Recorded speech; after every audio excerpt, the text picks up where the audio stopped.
നമസ്കാരം. തടി കുറയ്ക്കാൻ പല വഴികൾ നോക്കുന്നവരുണ്ട്. തടിയുള്ളത് നല്ലതല്ലെന്ന കാര്യത്തിൽ രണ്ട് അഭിപ്രായം കാണില്ല. ഇത് പല ആരോഗ്യ പ്രശ്നങ്ങൾക്കും വഴിയൊരുക്കുന്നതാണ്. തടി കുറയ്ക്കാൻ വേണ്ടി എളുപ്പ വഴികൾ തേടുന്നവരുണ്ട്. ചിലർ കഠിനമായ ഡയറ്റുകൾ എടുത്ത് അപകടത്തിൽ ചെന്ന് ചാടും. എന്നാൽ ഇത്തരം ഡയറ്റുകൾ ഇല്ലാതെ അല്പം ശ്രദ്ധിച്ചാൽ തടി കുറയ്ക്കാൻ സാധിക്കും. മഞ്ഞുകാലത്തിന്റെ കൂടപ്പിറപ്പാണ് മടി. പക്ഷെ തടി കുറയ്ക്കാനുള്ള ശ്രമത്തിലാണ് നിങ്ങളെങ്കിൽ മടി മാറ്റിവെച്ചേ മതിയാകൂ. ഒപ്പം പ്രോട്ടീൻ സമ്പുഷ്ടമായ ഡയറ്റും പിന്തുടരേണ്ടതുണ്ട്. തടി കുറയ്ക്കാനുള്ള നിങ്ങളുടെ യാത്രയെ സഹായിക്കുന്ന ചില പയർ വർഗ്ഗങ്ങളെ കുറിച്ച് നോക്കാം. ഒന്നാമത്തേത് കടലയാണ്. കടല പ്രോട്ടീൻ സമ്പുഷ്ടമാണെന്ന് മാത്രമല്ല, ഇവയിൽ ധാരാളം ഫൈബറും അടങ്ങിയിട്ടുണ്ട്. പോഷക സമ്പന്നമാണ് ഇവ എന്നതിനൊപ്പം തന്നെ ഇവയിൽ കലോറിയും വളരെ കുറവാണ്. അതിനാൽ തടി കുറയ്ക്കാൻ ശ്രമിക്കുന്നവർക്ക് ധാരാളം കഴിക്കാം. സാലഡ്, സൂപ്പ്, കറികൾ, സാൻഡ്വിച്ച് എന്നിങ്ങനെ കടല ഡയറ്റിൽ ഉൾപ്പെടുത്താവുന്നതാണ്. പ്രോട്ടീൻ, ഇരുമ്പ്, ഫൈബർ എന്നിവയിൽ സമ്പുഷ്ടമാണ് പരിപ്പ്.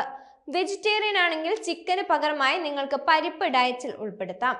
പരിപ്പിലുള്ള ലയിക്കുന്ന നാരുകൾ ശരീരത്തിലെ കൊളസ്ട്രോളിന്റെ അളവ് കുറയ്ക്കാൻ സഹായിക്കും.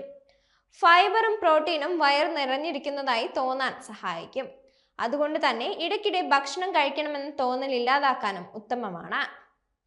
സസ്യാധിഷ്ഠിത പ്രോട്ടീനാണ് ബീൻസ്. ഏത് വിധത്തിലുള്ള ബീൻസും ആരോഗ്യപ്രദം തന്നെയാണ്.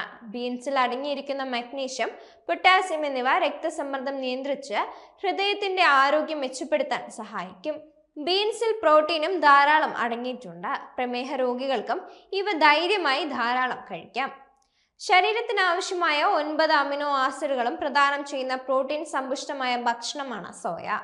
വീഗൻ, വെജിറ്റേറിയൻ ഡയറ്റ് പിന്തുടരുന്നവർക്ക് തീർച്ചയായും ഇത് ധൈര്യമായി കഴിക്കാവുന്നതാണ്. സോയയിൽ ഒമേഗ-3 ഫാറ്റി ആസിഡുകൾ പോലുള്ള പോളി അൺസാച്ചുറേറ്റഡ് കൊഴുപ്പുകളുണ്ട്. സോയ സ്ത്രീകൾക്കും വളരെ നല്ലതാണ്. കാരണം ഇവയിൽ അടങ്ങിയിരിക്കുന്ന ഇസോഫ്ലവോൺസ് എന്ന ഘടകം ശരീരത്തിലെ ഈസ്ട്രജനെ പോലെ പ്രവർത്തിക്കുകയും മെനപ്പോസ് പോലുള്ള സമയത്തെ ശാരീരിക ബുദ്ധിമുട്ടുകളെ ഇല്ലാതാക്കുകയും ചെയ്യുന്നുണ്ട്. ക്വിനോവ പോഷക സമൃദ്ധമായ ഒന്നാണ്. ആന്റി ഇൻഫ്ലമേറ്ററി ഗുണങ്ങൾക്ക് പേര് കേട്ടവയാണ് ഇവ. ക്വിനോവ കഴിക്കുന്നത് വയർ നിറഞ്ഞിരിക്കുന്നതായി തോന്നാൻ സഹായിക്കും. അതുകൊണ്ട് തന്നെ ഇടയ്ക്കിടെ ഭക്ഷണം കഴിക്കണമെന്ന് തോന്നലും ഇല്ലാതാക്കും.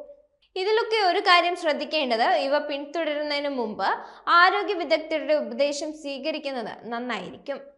സുസ്ഥിരമായ ശരീരഭാരം കുറയ്ക്കാനുള്ള ചികിത്സയുടെ താക്കോല് നിയന്ത്രിത ഭക്ഷണക്രമത്തേക്കാൾ ആരോഗ്യകരമായ ഭക്ഷണക്രമം സ്വീകരിക്കുന്നതിലാണ്. കുറഞ്ഞ കാർബ് സമീപനം കൃത്യമായ കലോറി എണ്ണത്തിന്റെ ആവശ്യമില്ലാതെ തന്നെ മികച്ച ഭക്ഷണ തിരഞ്ഞെടുപ്പുകളെ പ്രോത്സാഹിപ്പിക്കുന്നതാണ്. പച്ചക്കറികൾ, ബീൻസ്, മാംസം എന്നിവ പോലുള്ള ഉയർന്ന ഫൈബർ, ഉയർന്ന പ്രോട്ടീൻ ഓപ്ഷനുകൾക്ക് മുൻഗണന നൽകാവുന്നതാണ്. അതേസമയം ബ്രെഡും സോഡയും പോലുള്ള ഉയർന്ന കാർബോഹൈഡ്രേറ്റും ഉയർന്ന പഞ്ചസാരയുമുള്ള ഭക്ഷണങ്ങളും ഒഴിവാക്കണം. കൂടാതെ വയറിലെ കൊഴുപ്പ് കത്തിക്കാൻ പതിവ് വ്യായാമം പ്രധാനമാണ്. വ്യായാമം ഇൻസുലിൻ അളവ് കുറയ്ക്കുക മാത്രമല്ല, കൊഴുപ്പ് പുറത്തുവിടാൻ ശരീരത്തെ സൂചിപ്പിക്കുന്നുണ്ട്. മാത്രമല്ല ഫാറ്റി ആസിഡുകൾ ഉപയോഗിക്കാൻ കരളിനെ പ്രേരിപ്പിക്കുകയും ചെയ്യും. പ്രത്യേകിച്ച് വിസറൽ ഫാറ്റ് ഡെപ്പോസിറ്റുകളിൽ സൂക്ഷിച്ചിരിക്കുന്നവ. നല്ല ഫലങ്ങൾക്കായി മിക്കവാറും എല്ലാ ദിവസവും 30 മുതൽ 60 മിനിറ്റ് വരെ മിതമായതും ഊർജ്ജസ്വലവുമായ വ്യായാമം ചെയ്യാൻ ശ്രമിക്കണം.